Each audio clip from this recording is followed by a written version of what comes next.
Assalamualaikum warahmatullahi wabarakatuh.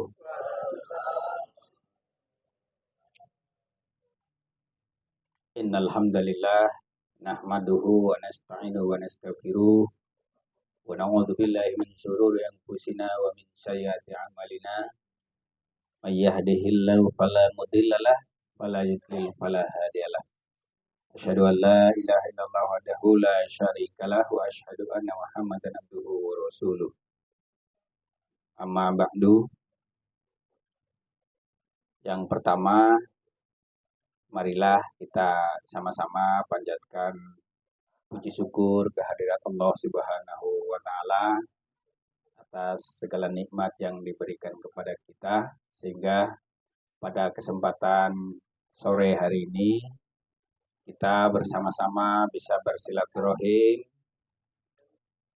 bermuwajahah di kediaman Bapak Haji Ashuri. Mudah-mudahan kita semua dalam keadaan sehat, dalam keadaan yang penuh dengan limpahan rahmat, barokah, dan karunia dari Allah Subhanahu wa Ta'ala. Silakan, Pak. Pak Pram, sehat, Pak? Alhamdulillah. Silakan. Dalam kesempatan yang berbahagia ini, saya juga mengucapkan rasa terima kasih dan sangat berbahagia pada kesempatan sore hari ini bisa bersilaturahim dengan Bapak Ibu sekalian. Ini pengajian ranting Beringin Raya, Kecamatan Kemiling, Kota Bandar Lampung. Barangkali ini ranting yang kedua yang saya datangi dari seluruh ranting yang ada di Bandar Lampung untuk pengajian rantingnya. Yang pertama dulu saya pernah hadir di pengajian ranting Tanjung Senang, pimpinan ranting Tanjung Senang. Nah, ini yang kedua, pimpinan ranting Beringin Raya. Alhamdulillah. Tentu bahwa pertemuan ini bukan sesuatu yang kebetulan, meskipun tadi dibilang kebetulan kata Pak Ashuri. Kebetulan saya ini ketua PDM. Enggak kebetulan Pak, saya dipilih. Jadi bukan kebetulan ya. Silakan Bu. Jadi rasa terima kasih dan syukur kepada Allah Subhanahu wa Ta'ala. Ini di hari yang baik, alhamdulillah masih bulan Syawal ya. Masih bulan Syawal, suasananya masih suasana Idul Fitri. Terlihat dari kuenya di depan saya seperti ini. Ini kue lebaran. Nah, ini Bapak Ibu makannya kue kacang ini. Ya alhamdulillah ya. Jadi yang selanjutnya tentu dalam suasana Syawal ini saya mengucapkan selamat Hari Raya Idul Fitri. Mudah-mudahan tidak terlambat ucapan ini karena masih Syawal, ini baru tanggal 11 Syawal. Tadi juga di pimpinan wilayah baru mengadakan kegiatan silaturahim Syawal. Dan insya Allah nanti pimpinan daerah Muhammadiyah Kota Bandar Lampung juga akan menyelenggarakan silaturahmi Syawalnya di tanggal 27, jadi Sabtu yang akan datang, insya Allah. Mudah-mudahan Allah lancarkan dan bisa terlaksana dengan baik. Dan tentu dalam suasana Syawal ini masih hangat di hadapan kita ya. Baru 11 hari kita meninggalkan bulan Ramadan, dan tentu itu momentum yang sangat mulia, momentum yang sangat baik untuk bisa memperbanyak amal ibadah kita sebagai bekal kita nanti menghadap Allah Subhanahu wa Ta'ala. Mudah-mudahan amal ibadah kita, kebaikan apa saja yang kita lakukan selama bulan Ramadan akan diterima di sisi Allah Subhanahu wa taala dengan berlipat-lipat kali lipat gitu ya. Insya Allah berlipat ganda pahalanya. Dan insya Allah juga akan dilanjutkan apa-apa yang selama ini sudah kita lakukan selama bulan Ramadan. Kebiasaan-kebiasaan baik yang kita lakukan, mulai dari tilawah Al-Quran, mulai dari sodako, mulai dari sholat-sholat sunnah, dan lain sebagainya, insya Allah itu bisa kita pertahankan untuk di bulan-bulan berikutnya. Sampai insya Allah kita nanti akan ketemu kembali di Ramadan yang akan datang. Tahun 1446 Hijriah. Ya, insya Allah. Bapak, Ibu, dan saudara sekalian, pimpinan cabang Muhammadiyah, dan ada juga pimpinan cabang Aisyah ya, Bu Betty ya, cabangnya ya. Ya, Ketua Pimpinan Cabang Muhammadiyah, Pak Farid, alhamdulillah bisa hadir juga membersamai kegiatan pengajian pimpinan cabang ranting Muhammadiyah.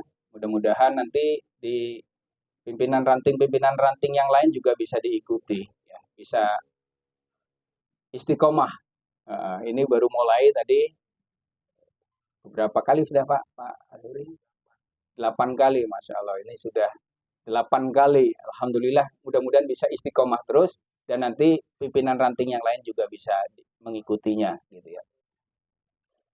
Bapak, Ibu, dan saudara sekalian, tadi sebagaimana harapan dari Ketua Pimpinan Ranting bahwa hari ini sebagai kajian yang terkait dengan keorganisasian ya, saya diminta oleh Pak Suri untuk menyampaikan hal-hal terkait dengan organisasi yang utamanya nanti mengarah kepada tarjih, nah, gitu.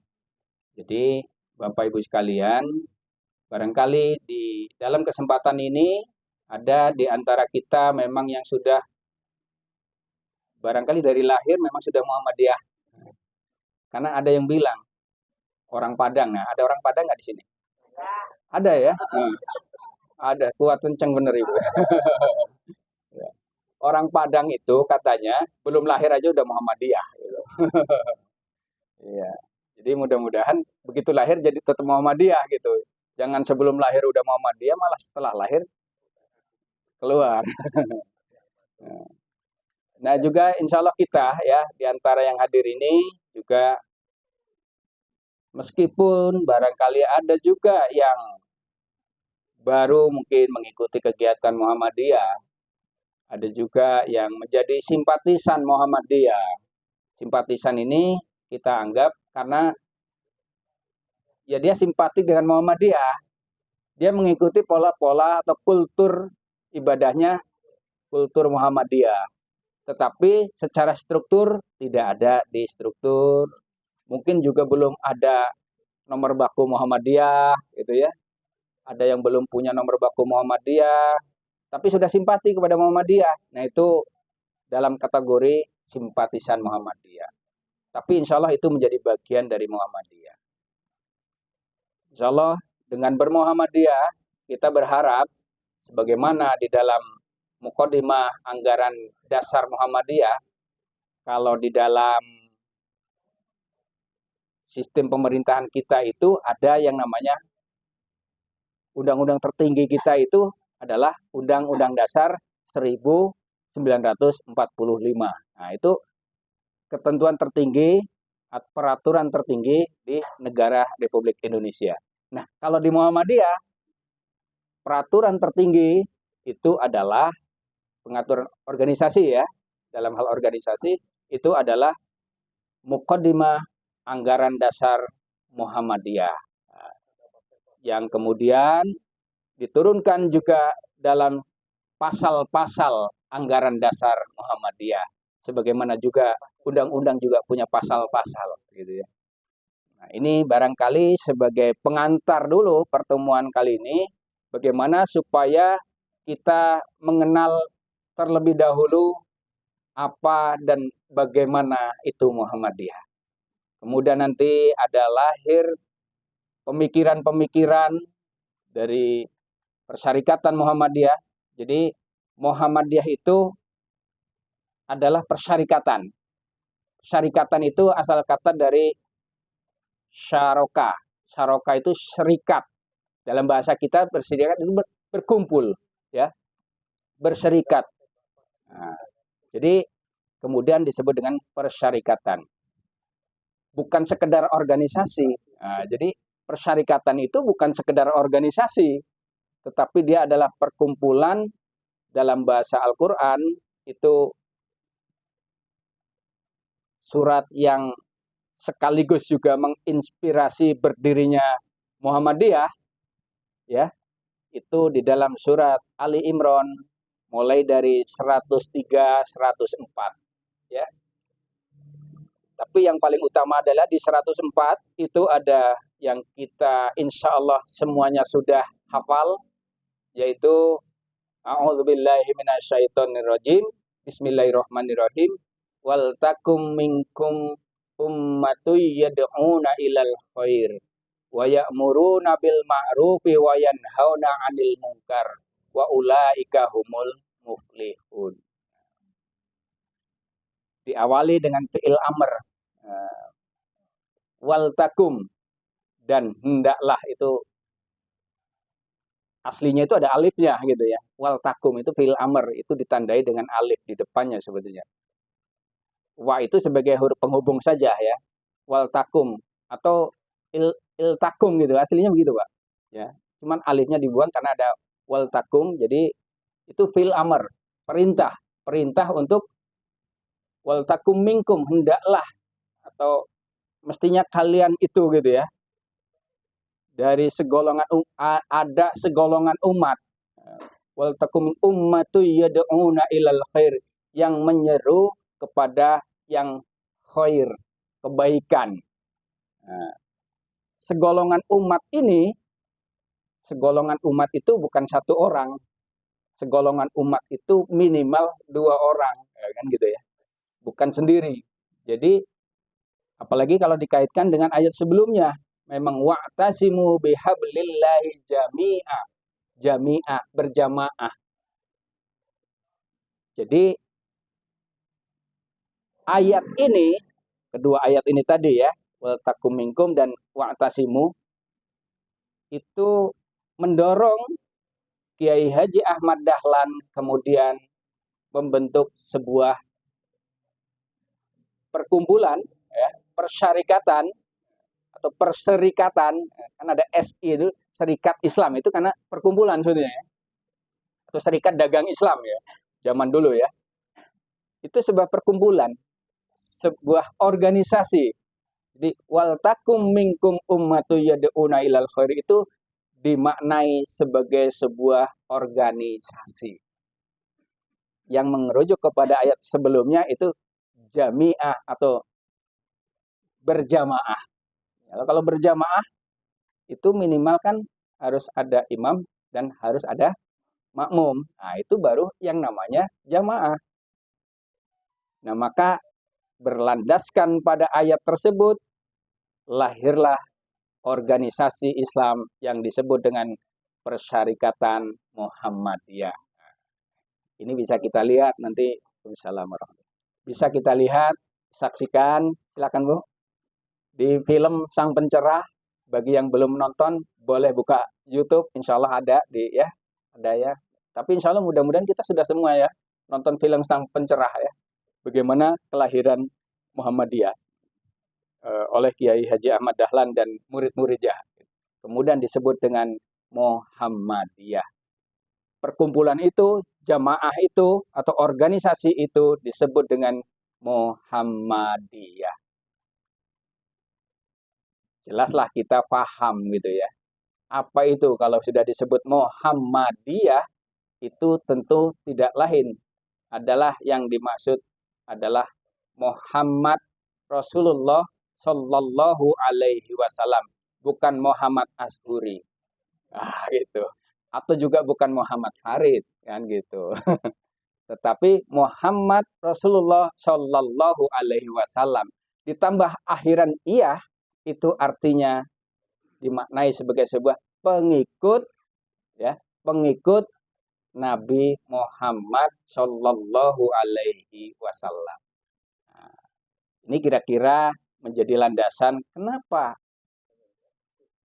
pendirinya adalah Ahmad Dahlan, ya, tetapi namanya bukan Dahlaniyah, gitu ya, karena memang lahirnya Muhammadiyah itu mengacu pada Rasulullah Muhammad Shallallahu Alaihi Wasallam. Nah, maka menjadi orang Muhammadiyah itu sesungguhnya adalah pengikut Nabi Muhammad. Dan insya Allah siapapun pengikut Nabi Muhammad akan masuk surga. Nah, gitu. Insya Allah ya. Maka dalam mukadimah anggaran dasar tadi yang agak sempat terputus tadi, di akhir kalimat, di akhir paragraf anggaran dasar Muhammadiyah itu, mudah-mudahan dengan Muhammadiyah akan menghantarkan ke gerbang pintu Jannatun Naim. Tadi sempat disinggung dalam pengajian tadi ya. Kenapa kok cuma ke pintu gerbang? Kok nggak masuk sekalian katanya gitu kan? Pertanyaannya begitu gitu. Iya, tugas Muhammadiyah itu hanya menghantarkan ke depan pintu gerbangnya saja. Urusan masuk atau tidaknya itu urusan yang bersangkutan dengan malaikat gitu. Tergantung amal ibadahnya gitu. Ya, yang penting kita sudah punya tiketnya, udah di depan pintu gitu ya. Silakan Bu. Jadi masuk atau tidak itu kembali kepada amal ibadah kita. Gitu. Muhammadiyah hanya menghantarkan ke depan pintu gerbang Jannatun Naim. Nah, kalau undang-undang dasar kita kan ke depan pintu gerbang kemerdekaan. Jangan-jangan malah memang belum merdeka sekarang ya. Karena baru ke depan pintu gerbang. Belum merdeka, Pak. Nah, maka Bapak Ibu sekalian, ini perlu kita pahami bersama kira-kira sehingga nanti ketika kita menjadi bagian dari Muhammadiyah, kita paham. Kita mengerti akan apa dan seperti apa, bagaimana tanggung jawab kita ya, ketika kita menjadi bagian dari Muhammadiyah. Walaupun juga tidak mengaku bagian dari Muhammadiyah misalnya gitu ya, tetapi secara pemikiran, secara akhlak, kemudian perilaku kita merujuk pada nilai-nilai yang diajarkan Nabi Muhammad, diterapkan dalam kehidupan kita sehari-hari, maka sesungguhnya itu juga sudah Muhammadiyah. Hakikatnya seperti itu gitu ya. Hakikat Muhammadiyah ini seperti itu gitu ya. Nah, hanya ada konteks dalam hal ini adalah organisasinya, tapi ada konteks juga hakikat dari Muhammadiyah itu sendiri gitu ya. Tentu dua-duanya ini harus juga relevan, harus juga sejalan. Mengaku Muhammadiyah tetapi tidak mengikuti sunnah-sunnah Nabi Muhammad, ya berarti tidak Muhammadiyah kan gitu. Maka itu yang nanti mungkin hanya nyampe pintu gerbang balik lagi gitu, gak jadi masuk dia gitu. Nah, maka untuk supaya kita bisa masuk, tentu sunnah-sunnah Nabi Muhammad sebagaimana diajarkan dalam Al-Quran dan juga diajarkan dalam sunnah-sunnahnya gitu. Karena Rasulullah sendiri telah berpesan kepada kita dalam hadis yang sangat populer, saya kira, taraktu fikum amrayni, telah aku tinggalkan dua perkara yang ketika kita berpegang teguh kepada keduanya, maka tidak akan tersesat selama-lamanya. Taraktu fikum amrayni lan tadillu ma in tamasaktum bihima, kitab Allah wa sunnatur Rasulullah sallallahu alaihi wasallam. Jadi dua itu adalah satu kitabullah, yang kedua adalah sunnah Rasulullah sallallahu alaihi wasallam. Nah, sesungguhnya Muhammadiyah ingin atau mengharapkan semua warga Muhammadiyah, semua umat Islam kembali kepada Al-Quran dan Sunnah. Ya. Kembali kepada Al-Quran dan Sunnah sebagaimana yang dikehendaki Allah. Banyak yang mengaku ahlu sunnah wal jamaah, banyak yang mengaku merujuk pada Al-Quran, merujuk pada sunnah-sunnah Nabi, tetapi sesungguhnya jauh dari Al-Quran. Bahkan ada ya kemarin yang langsung ditelepon sama Allah. Gitu ya.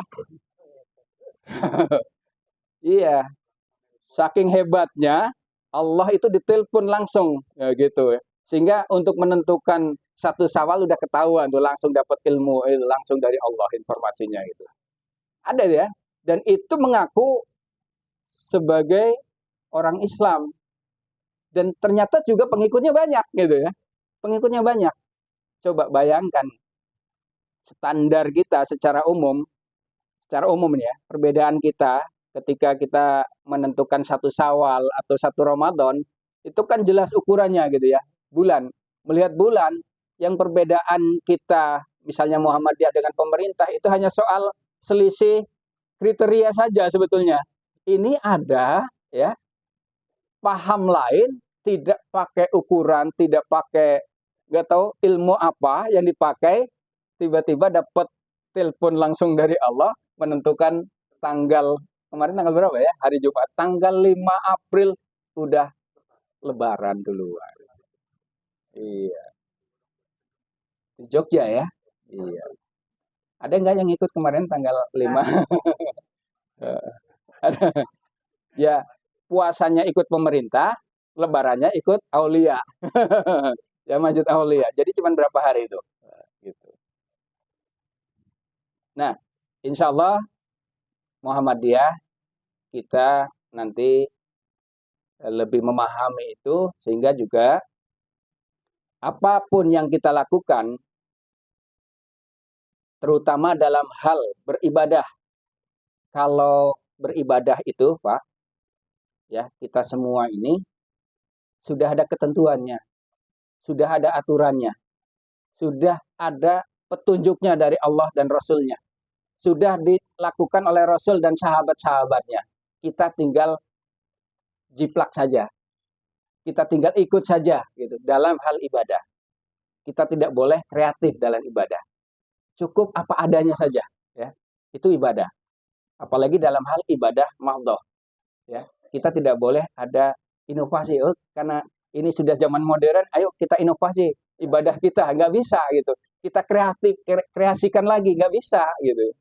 Jadi ibadah itu tentu sudah ditentukan oleh Allah dan Rasul-Nya. Bahkan Rasul sendiri tidak pernah membuat satu ibadah kecuali mendapatkan wahyu dari Allah Subhanahu wa Ta'ala. Jadi begitu. Maka Muhammadiyah tentu harapannya adalah bagaimana nilai-nilai Al-Quran ya, dan sunnah Rasulullah Muhammad Shallallahu Alaihi Wasallam itu bisa kita wujudkan dalam kehidupan kita sehari-hari. Nah, inilah yang diharapkan dari adanya Muhammadiyah. Kira-kira begitu. Nah, oleh karena itu, Bapak Ibu sekalian, tentu bagaimana kita bisa mengimplementasikan nilai-nilai itu, tentu harus dipahami terlebih dahulu. Apa sih yang perlu kita lakukan? Apa sih yang perlu kita wujudkan dalam kehidupan kita sehari-hari? Tanpa ilmu pengetahuan tentu tidak mungkin kita bisa melakukan sesuatu. Kalaulah ada yang kemudian kita melakukan sesuatu dan kebetulan mungkin sama, misalnya cocok gitu ya, tanpa kita belajar, tanpa kita mungkin mengkajinya, mengaji gitu ya, barangkali itu suatu kebetulan saja, maka barangkali itu adalah sebuah kebetulan yang sama, maka itu disebut dengan taklid gitu ya, ikut-ikutan saja. Taklid, kita mengikuti sesuatu yang tanpa ilmu, itu namanya taklid. Maka Muhammadiyah menghindari taklid, tidak menghendaki umatnya, umat Islam ini untuk taklid. Meskipun yang dilakukan sama, gitu. Sholat ya sholat, ya. ikut sholat gitu. Tapi tanpa ilmu, tentu nilainya akan berbeda dengan orang yang dengan mengetahui ilmunya tentang sholat. Ya. Makanya di dalam ayat Al-Quran, Allah menegaskan, adakah sama orang-orang yang mengetahui, ya, hal yastawil ladina la ya'lamuna walladzina ya'lamuna walladzina la ya'lamun. Jadi adakah sama, katakan adakah sama orang-orang yang mengetahui dengan orang-orang yang tidak mengetahui? Adakah sama orang-orang yang berilmu dengan orang yang tidak berilmu? Allah menegaskan begitu. Tidak gitu ya. Tidak sama. Beda gitu. Orang yang berilmu dengan yang tidak berilmu tentu beda. Nah, maka Muhammadiyah menghendaki umat Islam ini dalam menjalankan ibadah tentu dengan ilmu. Dalam beberapa kitab yang telah dikarang oleh beberapa ulama, ya, ulama mazhab, Imam Syafi'i misalnya, gitu ya, atau di dalam juga Sahih Bukhari, itu bab pertama itu tentang iman, kemudian yang kedua baru tentang ilmu, baru amal. Ada satu bab dengan judul biasanya adalah al-ilmu qabla amal, ya. Berilmu sebelum beramal. Nah, ini yang menjadi landasan Muhammadiyah mendirikan atau didirikan oleh Kiai Haji Ahmad Dahlan adalah dalam rangka bagaimana umat Islam itu betul-betul bersih di dalam hal akidahnya, bersih di dalam ibadah, tidak terjangkit yang namanya penyakit taklid tadi. Kalau dalam hal ibadah, akidah tidak terjangkit penyakit yang namanya bid'ah dan khurafat gitu ya, tahayul. Nah, maka Muhammadiyah hadir untuk membersihkan itu semua. Maka mungkin kita pernah mendengar istilah TBC gitu ya. Nah, Muhammadiyah hadir untuk memberantas TBC, tahayul, bid'ah, dan khurafat. Nah, supaya apa? Supaya akidahnya lurus, ibadahnya bersih dari taklid tadi, gitu. Kemudian akidahnya juga sempurna, juga bersih dari segala macam khurafat atau syirik. Nah, gitu. Nah, inilah hadirnya Muhammadiyah oleh Kiai Haji Ahmad Dahlan dan murid-muridnya, didorong dengan situasi pada saat itu, ya, tahun 1912 lahirlah Muhammadiyah, karena memang di masa itu umat Islam itu banyak umat Islam mengaku Islam tetapi masih percaya dengan tahayul. Umat Islam tapi sholatnya masih tidak lurus. Bahkan arah kiblat saja ya waktu itu. Nah, arah kiblat salah satu hal yang perubahan utama dari hadirnya Muhammadiyah itu meluruskan arah kiblat. Dulu umat Islam itu kalau menghadap sholat itu menghadapnya ke barat. Kalau ke barat, kita sekarang ke barat, persis ke barat, arah barat, itu bukan ketemunya Mekah, gitu ya. Ketemunya mana, Pak? Ketemunya Afrika, gitu ya. Ketemu Afrika. Agak sedikit ke kiri, gitu ya. Padahal yang namanya Masjidil Haram atau Al-Makkatul Mukarramah itu tidak persis menghadap ke barat, tetapi sedikit ke arah kanan beberapa derajat. Kalau sekarang sudah ada alat gampang mengukurnya. Bahkan HP kita bisa untuk mengukur arah kiblat kita, gitu ya. Kalau zaman dulu 100 tahun yang lalu, Kiai Haji Ahmad Dahlan meluruskan arah kiblat ini bukan persoalan gampang, gitu. Nah, ini kira-kira sebagian dari persoalan-persoalan kenapa Muhammadiyah lahir pada waktu itu, ya, mendorong sehingga Muhammadiyah. Dan saya kira pada waktu itu Kiai Haji Ahmad Dahlan tidak membayangkan kalau Muhammadiyah sampai hari ini ternyata begitu besar, memiliki sekolah ribuan jumlahnya, perguruan tinggi ratusan jumlahnya, TK entah lagi berapa gitu ya, rumah sakit mungkin ratusan, klinik itu mungkin bisa ribuan dengan klinik rumah sakit gitu ya. Tidak membayangkan seperti ini. 100 tahun kemudian seperti ini. Kita sekarang sudah 111, 112 bentar lagi ya. 8 Zulhijjah itu 112 nanti. Malah kalau untuk hijriahnya lebih, Pak. Ya, lebih. Itu kan 112 miladiah. Gitu ya. Selisih 2 tahun sudah. Jadi selisih 2 tahun. Nah, Bapak Ibu sekalian, kembali kepada persoalan Muhammadiyah. Muhammadiyah ini dikenal sebagai gerakan dakwah. Gerakan dakwah amar ma'ruf nahi mungkar. Yang bahasa kita ini tagline-nya sekarang ini, ya tagline apa ini tagline? Mungkin apa istilahnya semboyannya ya.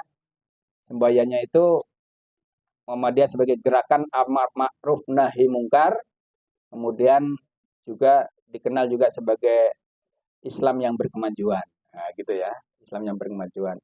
Tentunya meskipun Islam yang berkemajuan bukan Islamnya kemudian diganti, dirubah, disesuaikan dengan zaman, bukan. Tetap tidak bisa dilepaskan bahwa Muhammadiyah yang utamanya adalah ar-ruju ilal Qur'an wa sunnah. Merujuk kepada Al-Quran dan sunnah Rasulullah Muhammad Shallallahu Alaihi Wasallam. Karena melekat nama Muhammadiyah itu gitu ya kepada Nabi Muhammad itu sendiri. Sehingga tidak bisa dilepaskan tadi dengan dua perkara tadi ya yang Rasulullah tinggalkan kepada kita hari ini adalah kitabullah wa sunnatur Rasulullah. Itulah yang menjadi pegangan utama kalau di dalam anggaran dasar mungkin azasnya gitu ya. Azasnya itu adalah Al-Quran dan Sunnah. Gitu. Berlandaskan pada Al-Quran dan Sunnah. Ini nggak bisa ditawar-tawar kalau Al-Quran dan Sunnah. Meskipun nanti di dalam beberapa persoalan, karena menghadapi perkembangan, fikih itu selalu berkembang. Masalah itu selalu berkembang.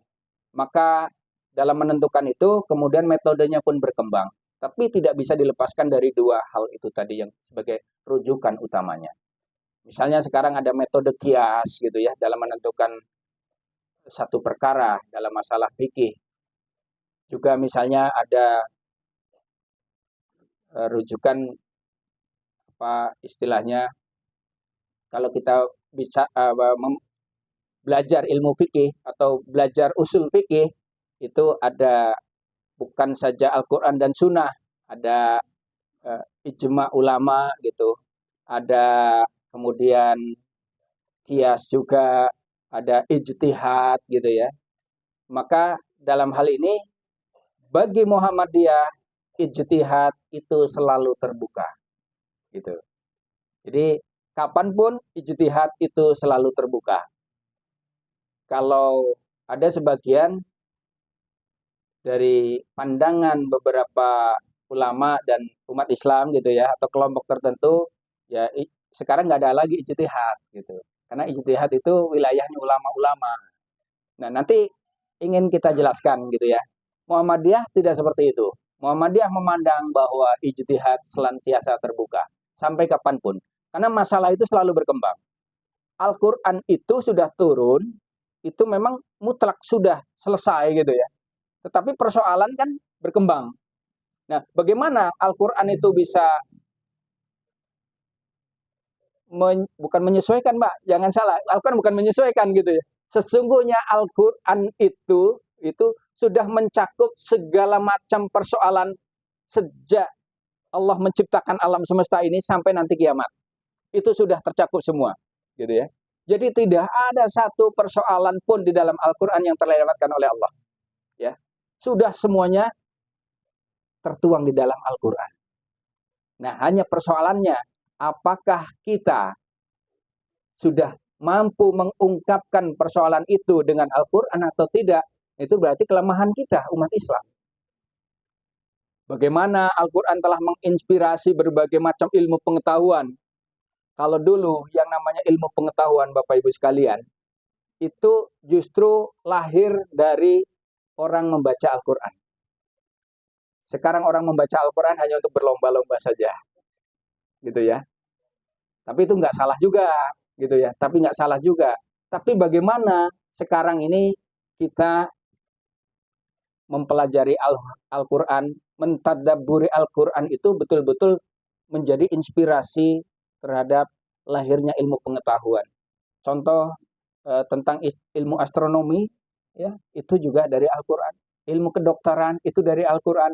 Dan itu adalah cendekiawan-cendekiawan atau ilmuwan-ilmuwan muslim yang lahir sekitar mungkin abad 16-17 itu karena diinspirasi dari Al-Quran.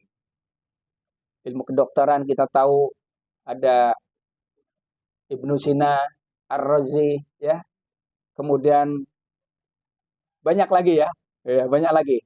Artinya apa? Bahwa sesungguhnya Al-Quran itu sudah selesai gitu ya, sudah selesai dengan ayat terakhir yang kita hafal, al-yauma akmaltu lakum dinakum wa atmamtu alaikum nikmati wa raditu lakumul islam madinah. Nah, gitu ya. Ayat Al-Quran ini turun terakhir sebagai penutup wahyu Allah, surat Al-Maidah ayat 3. Ketika mendengar ini, siapa yang pertama menangis? Abu Bakar.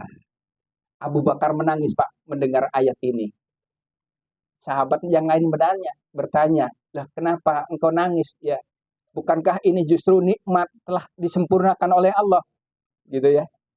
Tapi seorang Abu Bakar As-Siddiq yang dia paham betul bagaimana wahyu ya, bagaimana Al-Quran setiap ayat yang Allah turunkan melalui Nabi Muhammad itu dia paham gitu ya.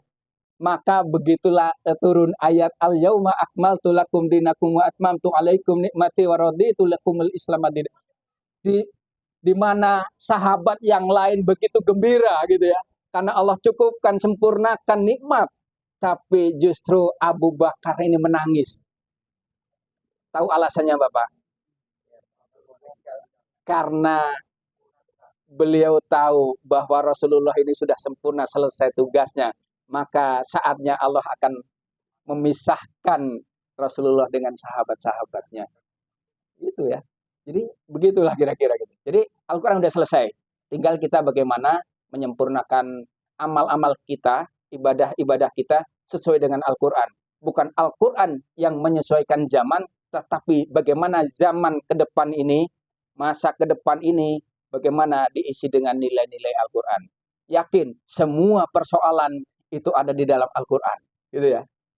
Nah, maka dengan Muhammadiyah insya Allah, maka Al-Quran, nilai-nilai Al-Quran ini mampu bisa kita wujudkan dalam kehidupan sehari-hari. Nah, oleh karena itu, Bapak Ibu sekalian, dikit lagi ternyata waktunya ya, belum pada hasilnya. Jadi, saya ingin menarik satu kesimpulan bahwa ini sesungguhnya, gitu ya, yang diharapkan dari Muhammadiyah bahwa ke depan Al-Quran itu bisa betul-betul diwujudkan dalam kehidupan kita sehari-hari. Dalam bahasa Quraisy Shihab itu membumikan Al-Quran gitu ya. Membumikan Al-Quran. Bukan Al-Quran itu hanya sekedar teori saja, tetapi Al-Quran itu menjadi bagian dari hidup kita. Kalau ketika Aisyah ditanya tentang bagaimana akhlak Rasulullah, apa jawabnya? Akhlak Rasulullah itu adalah Al-Quran. Jadi Al-Quran itu adalah akhlak Rasulullah, di mana semua yang di dalam Al-Quran itu tercermin di dalam perilaku Rasulullah. Nah, ini juga menjadi harapan kita, gitu ya. Bagaimana nilai-nilai Al-Quran itu hidup di dalam jiwa kita, hidup di dalam perilaku kita, gitu. Bukan sekedar dalam teori saja, bukan hanya dihafal saja. Nah, ini harapannya Muhammadiyah seperti itu. Maka tentu ya untuk bisa memahami Al-Quran, tidak semua kita bisa langsung memahami. Walaupun ada Al-Quran terjemah ya. Apa dengan Al-Quran terjemah kemudian kita bisa paham Al-Quran? Tentu juga belum ya. Perlu ada yang namanya penafsiran. Hadis juga ada perlu penafsiran. Perlu ditafsirkan. Ada ayat-ayat Al-Quran yang jelas qot'i. Ada qot'i namanya. Qot'i itu jelas. Nggak perlu ditafsir lagi. Maknanya sudah nggak perlu nggak ada yang lain lah gitu bahasanya. Nggak ada makna lain kecuali memang yang secara tersurat sesuai lafaz itu gitu ya. Itu namanya qot'i gitu ya. Misalnya tentang Qul huwallahu ahad itu qot'i ya. Ahadnya itu qot'i. Tapi kan makna ahad itu nanti kemudian macam-macam. Maka kemudian muncul ada ilmu tauhid ya. Ilmu tauhid. Apa ilmu tauhid? Nah, ilmu yang membahas tentang keesaan Allah misalnya gitu ya. Maka kemudian berkembang lagi. Tauhid itu ada dibagi 3 misalnya gitu ya. Ada tauhid uluhiyah, ada tauhid rububiyah. Nah itu udah turunan-turunannya namanya. Begitu juga dalam hal ibadah. Ada yang namanya fikih. Ilmu fikih. Ilmu fikih itu dipahami dengan namanya usul fikih. Nah gitu. Dia usul fikih. Mungkin tidak semua kita sempat belajar untuk usul fikih gitu kan. Jangankan usul fikih, mungkin fikihnya saja masih banyak yang belum belajar gitu. Maka Muhammadiyah memudahkan untuk bisa memahami secara praktis misalnya hal-hal yang perlu kita lakukan sebagai orang yang mengaku beriman, mengaku muslim gitu ya. Ada panduan teknisnya yang sudah dirumuskan, sudah menjadi tuntunan gitu ya, tanpa kita harus membaca tafsirnya misalnya gitu ya. Syukur kalau ada kesempatan kita bisa baca tafsir Al-Qur'annya.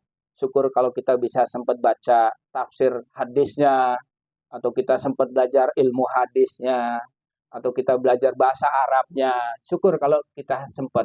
Tetapi bagi kita barangkali yang apalagi kalau usia-usia sudah bau tanah ini, tinggal banyak amal ibadah sajalah gitu ya.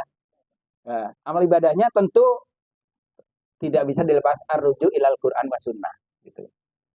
Muhammadiyah kemudian melahirkan produk yang tadi disebut-sebut oleh Pak Zuhri itu yang namanya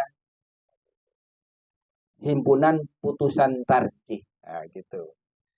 Tarjih itu sebagai sebuah ijtihad, hasil ijtihad pemikiran gitu ya. Dalam hal ya ibadah, dalam hal akidah, dalam hal muamalah gitu ya. Yang dilahirkan oleh ulama-ulama Muhammadiyah. Jadi tuntunannya praktis. Kita tidak bicara tafsirnya yang panjang-panjang gitu. Kalau kita bicara tafsir, tentu terlalu banyak kita mau membuka tafsir.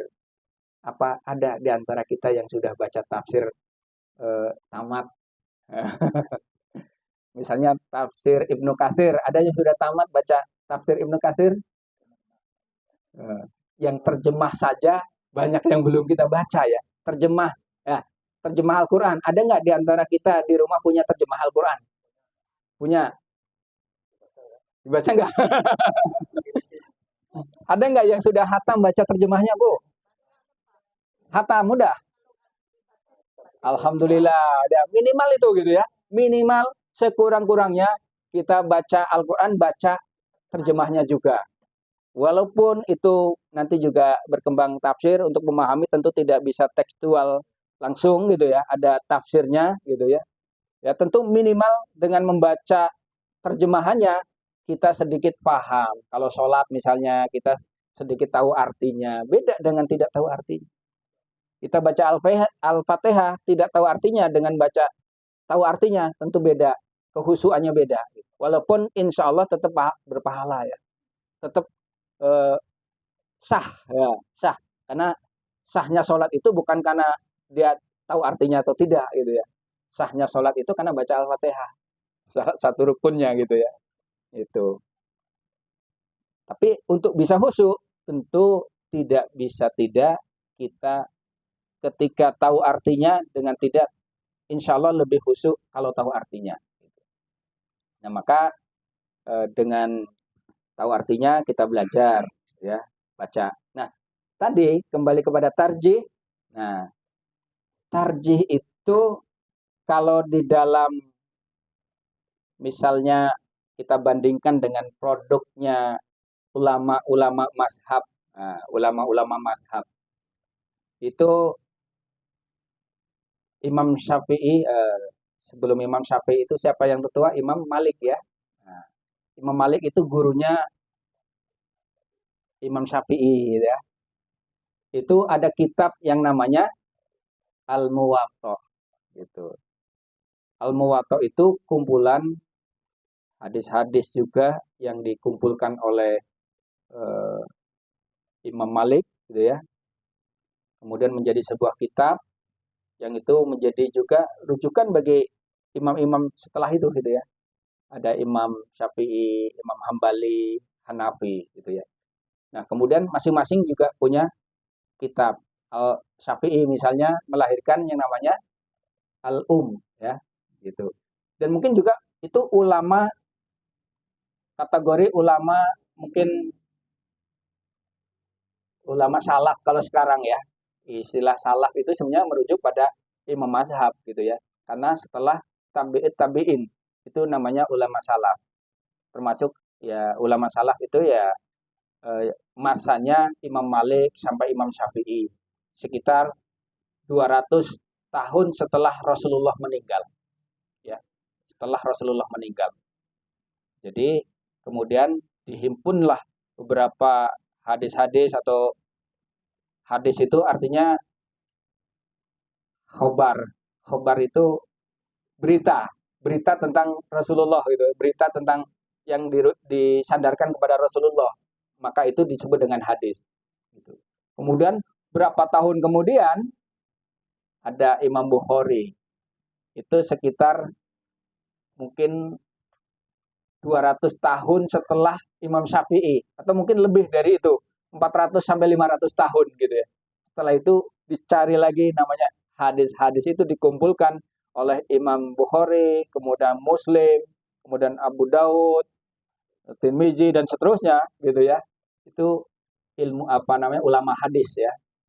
Nah, itu melahirkan kitab-kitab juga. Kemudian Imam Bukhari melahirkan Sahih Bukhari, Imam Muslim melahirkan Sahih Muslim, gitu ya. Imam Muslim dengan Bukhari itu hampir sama hadisnya, kebanyakan sama, hanya beda beberapa redaksi biasanya, gitu ya. Nah, Muhammadiyah dalam hal ini dengan beberapa kumpulan orang-orang yang ahli di bidang, ada di bidang fikihnya, ada di bidang hadisnya, tafsir Al-Qur'annya, berkumpul bahkan dalam ilmu pengetahuannya, gitu ya.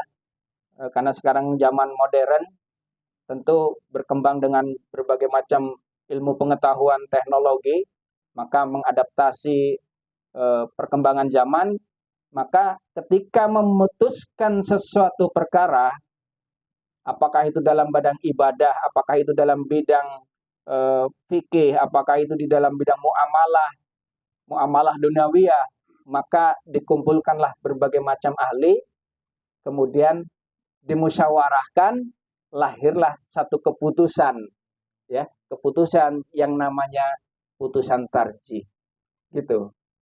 Jadi untuk bisa merumuskan sesuatu itu dikumpulkan begitu banyak pandangan, pendapat, baik itu pandangan ulama-ulama yang salaf, gitu ya, mutaqaddimin. Nah, mutaqaddimin itu ya ulama terdahulu, gitu ya, dan mutaakhirin, masa-masa akhir ini, masa modern ini, dikumpulkan segala macam pandangan-pandangan itu, kemudian diputuskanlah menjadi sebuah pandangan bagi Muhammadiyah. Dan Muhammadiyah itu tidak sendiri dalam memutuskan perkara. Misalnya ada di sini ahli hadis, Pak Farid ahli hadis misalnya, Pak Pram ini ahli fikihnya, gak bisa berpandangan sendiri, gitu.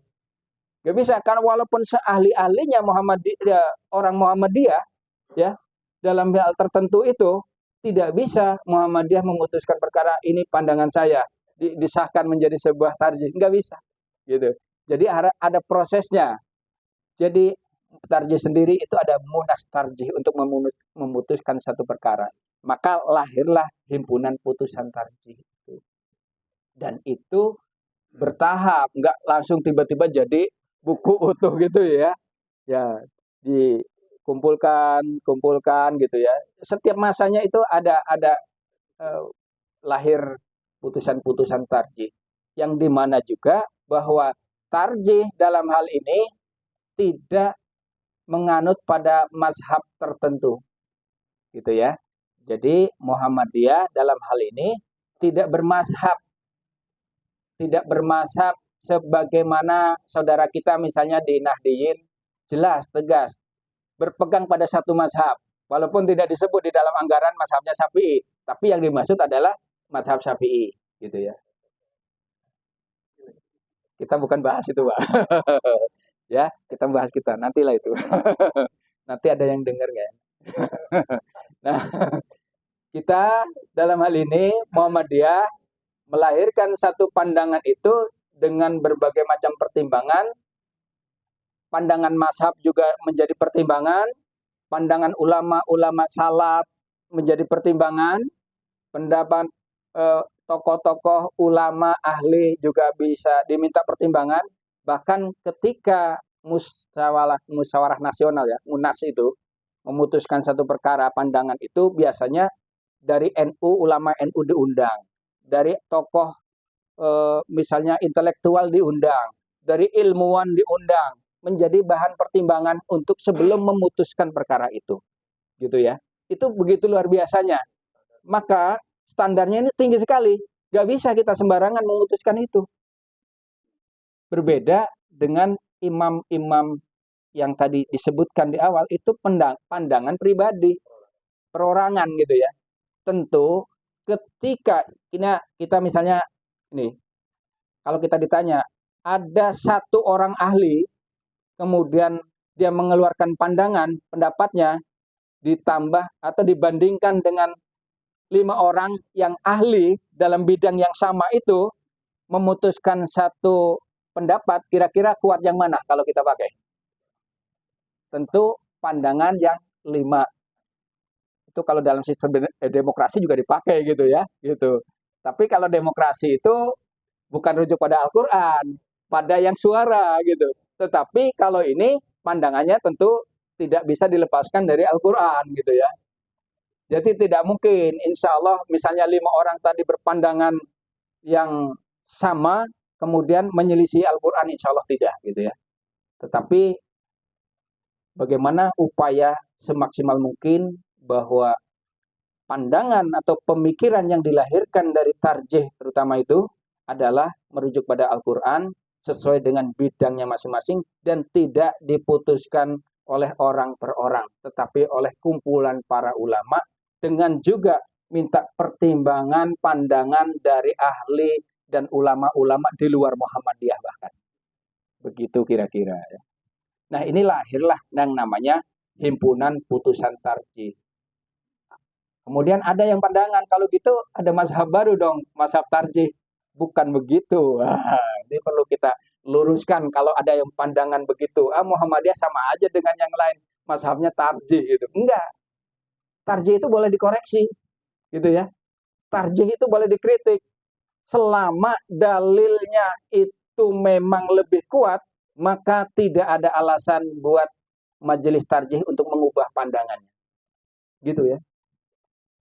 Jadi tidak sembarangan lah intinya gitu ya. Untuk memutuskan satu pemikiran pandangan itu tentu prosesnya panjang dan tidak misalnya karena saya ketua PDM misalnya, kemudian menyampaikan sesuatu, menyelisih tarjih, kemudian pandangan saya kemudian dianggap sebagai sebuah pandangan yang katakanlah representasi dari Muhammadiyah, Bandar Lampung, tidak bisa.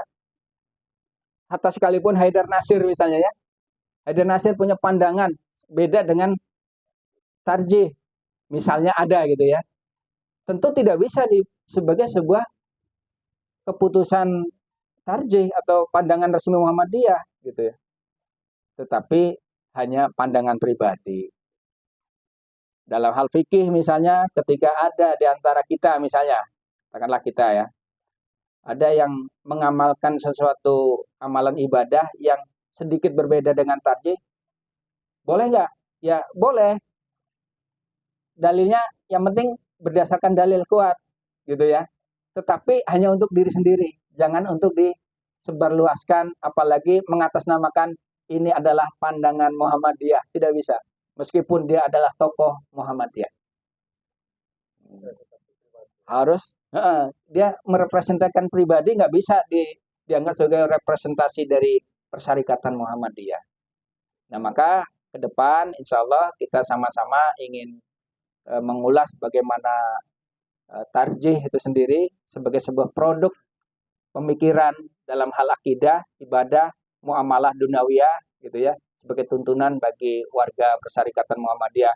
Yang nanti turunannya banyak, bukan hanya tarjih saja, ada himpunan pedoman hidup Islami warga Muhammadiyah misalnya gitu ya. Kemudian dan lain-lain lah gitu ya. Karena banyak saya kira tidak cukup waktunya, maka memang ini berkelanjutan sebaiknya. Kemudian sebelum masuk kepada nanti hasil produknya tarjih itu sendiri, saya kira nanti ada satu sesi juga sebelum masuk ke situ Pak, kita perlu memahami dulu yang namanya manhaj tarjihnya gitu ya. Manhaj tarjihnya tadi kan baru secara umum ya kita sampaikan lahir Muhammadiyah, kemudian bagaimana salah satunya tarjih itu dilahirkan, kemudian ada pandangan manhaj tarjih tadi nanti mungkin secara lebih lengkap kita bisa bahas dalam pertemuan-pertemuan selanjutnya, memahami manhajnya dulu. Manhaj itu adalah metode. Kalau sekarang ada manhaj banyak ya, misalnya ada manhaj salaf ya.